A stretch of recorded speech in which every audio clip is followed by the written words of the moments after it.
10 वर्षों के अंदर किया है।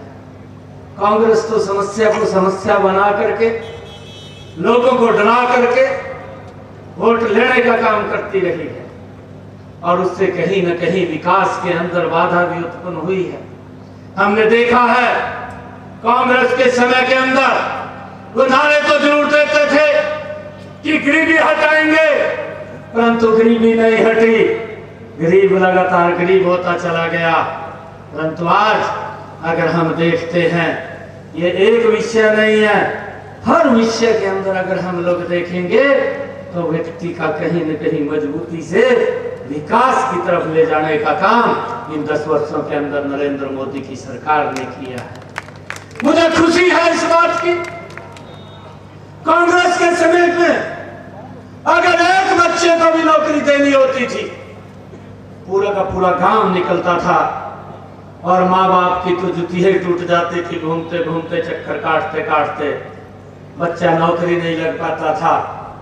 और आज वो लोग बोलते हैं, मैं आज आप लोगों के बीच में उन लोगों का बारे में भी बताना चाहूंगा। वो लोग बोलते हैं हमने निर्णय करना है और हम लोगों ने आने वाले समय के अंदर नरेंद्र मोदी जी के नेतृत्व में हरियाणा की 10 की 10 लोकसभा की सीटें वो नरेंद्र मोदी जी के पास जाकर के हरियाणा उसके अंदर अहम भूमिका अदा करेगा। तीसरी बार प्रधानमंत्री बनाने का काम हरियाणा के लोग करेंगे भाइयों, जिस प्रकार से 2019 के अंदर किया था। मैं देख रहा था ये कांग्रेस के लोग बोलते हैं, उनके मुख्यमंत्री जो रहे भूपेंद्र सिंह हुड्डा, वो बोलते रहे हैं कि हमने नौकरियां दी हैं। अरे कैसे नौकरियां दी है, वो पूरा हरियाणा जानता है। हरियाणा का जिसका बच्चा लगा उसका माँ बाप जानता है और वो बच्चा भी जानता है कि मुझे कैसे नौकरी मिली है। और भाइयों 10 वर्षों के अंदर उन्होंने जो नौकरियां दी वो मात्र 68,000 नौकरियां दी। और 68,000 नौकरियों के अंदर भी भाइयों कोर्ट ने अगर इनके डिसीजन गलत थे, उस डिसीजन को गलत बताया तो उन बच्चों को भी बाहर करने का काम किया। ये इनकी गलत नीतियों का परिणाम है, जिसको हमारे हरियाणा के बच्चों ने भी भुगता है और हरियाणा प्रदेश के जो बच्चों के माँ बाप हैं उन्होंने भी भुगता है। परंतु हमारी सरकार ने हरियाणा के अंदर बिना पर्ची के, बिना खर्ची के आज 1,32,000 युवाओं को नौकरी देने का काम ये डबल इंजन की सरकार आदरणीय मनोहर लाल जी ने ऐसी नीतियां बनाई कि उसके कारण किसी माँ बाप को या बच्चे को किसी के भी दर के ऊपर जाने की आवश्यकता नहीं है। घर बैठे हुए ही बच्चे को वो नौकरी मिल जाती है। ये व्यवस्था अगर किसी ने की है तो ये हमारी डबल इंजन की सरकार ने की है भाई।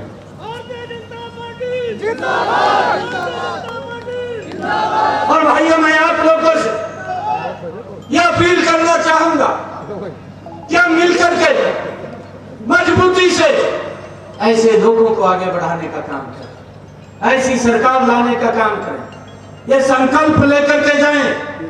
नहीं तो कई लोग आते हैं भाइयों, आते हैं मंच के ऊपर भी आकर के बोलते हैं कि मैं कट्टर ईमानदार हूं, मेरी पार्टी भी कट्टर ईमानदार है। परंतु भाइयों ये भी एक हमारी हरियाणा की कहावत है, ये कहावत है कि हाथी के दांत है, खाने के और हैं, दिखाने के और हैं। भाइयों ये बात भी उन लोगों के ऊपर लागू होती है जो कट्टर ईमानदारी का चोला पहन करके लोगों के बीच में जाकर के बोलते थे। आज वो लोग जेल के अंदर बैठे हैं जिन्होंने भाइयों गलत काम किए। अगर कहीं पर भ्रष्टाचार होता है और उस भ्रष्टाचार का असर वो किसी और पे नहीं, वो गरीब व्यक्ति के ऊपर पड़ता है, क्योंकि उसको जो सुविधाएं सरकार देती है, जो उसके ऊपर पैसा उस क्षेत्र के विकास के ऊपर खर्च होना होता है, तो पैसा भ्रष्टाचार की भेंट चला जाता है और वो लोग उस विकास से, उन सुविधाओं से वंचित रह जाते हैं। और उसका परिणाम है हमने देखा है लंबे समय तक देखा है कि नारों के अंदर ही वोट लेते रहे, गरीबी हटाएंगे, परंतु गरीबी नहीं हटी और गरीब ने उन लोगों को ही हटाने का काम किया। परंतु इन 10 वर्षों के अंदर नरेंद्र मोदी जी ने जो शब्द कहा था कि मेरी सरकार ये गरीब को समर्पित सरकार होगी, आज गरीब के हित के अंदर लगातार योजनाएं बन करके उसको मजबूती की तरफ ले जाने का काम किया जा रहा है। देखता हूं इन 10 वर्षों के अंदर 4 करोड़ से ज्यादा नरेंद्र मोदी ने हाउस बना करके चाबियां सौंपने का काम किया है। अगर किसी सरकार ने चिंता की है, नरेंद्र मोदी जी ने वह चिंता की है कि मेरी माताओं बहनों को शाम ढलने का, सूर्य ढलने का इंतजार करना पड़ता था, उन्होंने 11.5 करोड़ शौचालय बना करके वो देने का काम भी नरेंद्र मोदी की सरकार ने किया है। और भाइयों, जिस प्रकार से यह दुष्प्रचार किया जा रहा था कि किसानों की एमएसपी को बंद कर दिया जाएगा, अरे कोई भी योजना नरेंद्र मोदी ने चलाई है, उस योजना का विरोध सबसे ज्यादा आकर के इन घमंडिया गठबंधन के लोगों ने किया है। भाइयों, हमने समझना है कि एमएसपी को बंद कर दिया जाएगा, परंतु 2014 से लेकर के आज 2024 लगातार एमएसपी किसान को बढ़ा करके देने का काम वो नरेंद्र मोदी की सरकार कर रही है। और हमारी सरकार ने, मनोहर लाल जी की सरकार ने तो हरियाणा के अंदर 14 अन्य फसलें भी किसान की एमएसपी के ऊपर खरीद करके उसको लाभ पहुंचाने का काम किया है। परंतु कांग्रेस की जो सरकारें, चाहे वो राजस्थान के अंदर रही थी, चाहे वो पंजाब के अंदर थी, भाइयों वो तो सिर्फ गेहूं और धान की फसलें खरीदते थे, बाकी तो कोई फसल एमएसपी पर नहीं खरीदी जाती थी। ये अगर एमएसपी पर खरीदने का काम किसी ने किया था तो हमारी डबल इंजन की सरकार ने किया था भाई। और चाहे किसानों को प्रधानमंत्री किसान सम्मान निधि वो देने का काम भी भाइयों वो पहली बार नरेंद्र मोदी की सरकार ने किया है। ये सरकार की सोच है कि मेरे किसान की स्थिति में सुधार होना चाहिए, उसकी स्थिति मजबूत होनी चाहिए, उसकी इनकम बढ़नी चाहिए, उसके खर्चे कम होने चाहिए, और उसको लेकर के हमारी सरकार ने 6,000 रुपया 1 साल के अंदर किसान के खाते के अंदर पहुंचाने का काम ये प्रधानमंत्री किसान सम्मान निधि के माध्यम से किया है। और भाइयों, चाहे किसान को सुरक्षित करने का काम प्रधानमंत्री फसल बीमा योजना है, उसके माध्यम से हमारी सरकार ने किसान को सुरक्षित करने का काम ये पहली बार किया है। मुझे ध्यान में है इस कांग्रेस के लोगों ने अगर किसान की फसल का खराबा हुआ है तो उन्होंने 10 वर्षों के अंदर मात्र 5,800 रुपया मुआवजे का देने का काम किया। परंतु हमारी सरकार ने इन 9.5 वर्षों के अंदर अगर मेरे किसान की फसल का खराबा हुआ तो उसके खाते के अंदर 11,000 करोड़ रुपया पहुंचाने का काम वो हमारी सरकार ने किया है भाई।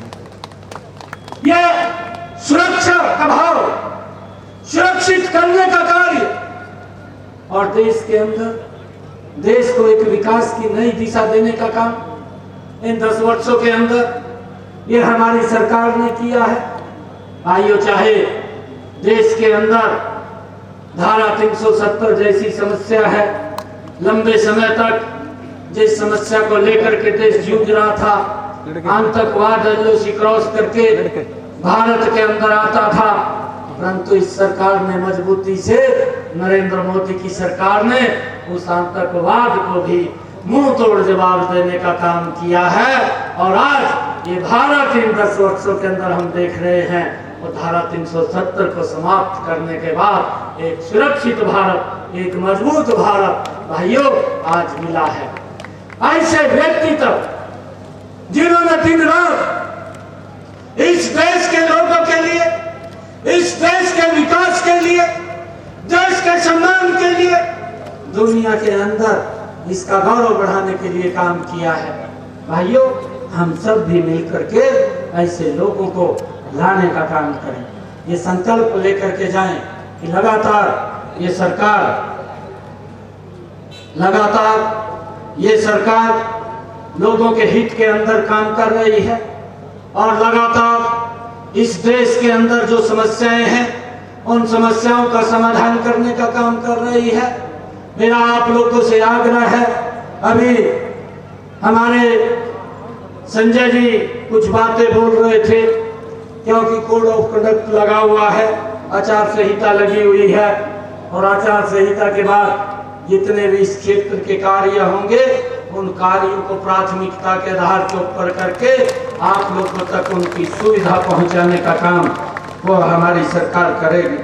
और भाइयों, हमने जो काम किए हैं मैं आपको बताना चाहता हूं कि आजकल कुछ जो विपक्षी दल हैं वो कुछ इस प्रकार की बातें करते हैं कि भाई हमें वोट दे दीजिए, हम ये काम करेंगे, हमें वोट दे दीजिए, हम वो काम करेंगे।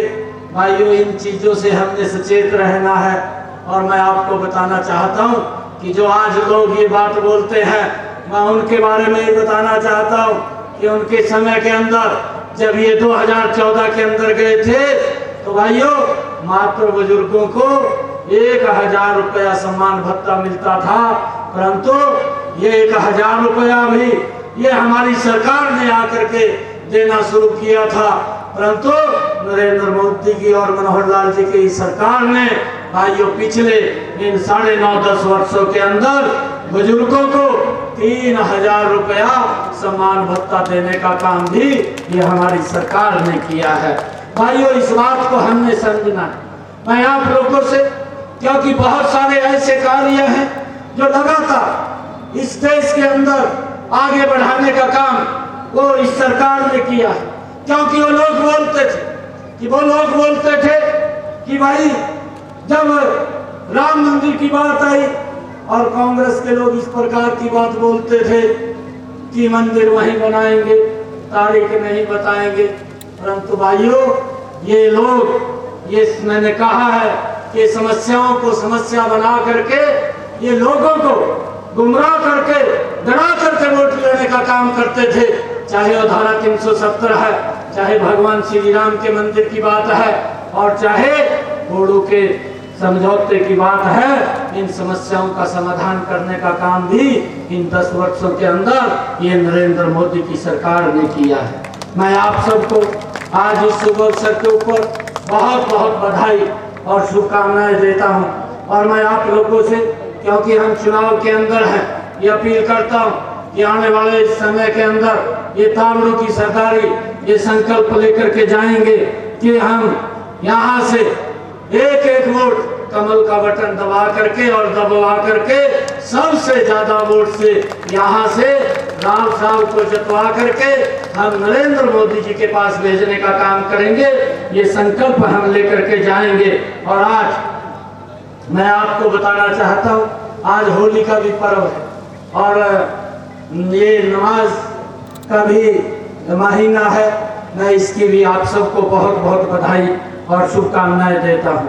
और मैं, क्योंकि कल ही हमने बैठक को रिव्यू किया था अधिकारियों के साथ बैठ करके कि जो सरसों की फसल है वो 26 तारीख से सरकार उसको खरीदने का काम करेगी। उसकी की सारी तैयारियां और उसको बाढ़ डालने को लेकर के उसकी मंडियों की व्यवस्था, वो सारी की सारी व्यवस्था अधिकारियों ने कर ली है। हमारे किसान को भी इस बात की चिंता नहीं है कि उनकी ये फसल का एक दाना खरीदने का काम ये हमारी सरकार करेगी। आप सबको मैं इस शुभ अवसर के ऊपर होली के ये महापर्व की बहुत बहुत बधाई और शुभकामनाएं देता हूँ। आप सबको ये निवेदन भी पुनः करता हूँ कि हम सब मिलकर के एकजुट होकर के भाई यहाँ से कमल का फूल खिलाने का काम करें। आप सबका बहुत बहुत धन्यवाद। इन शब्दों के साथ जय हिंद, जय भारत, जय भारत माता के।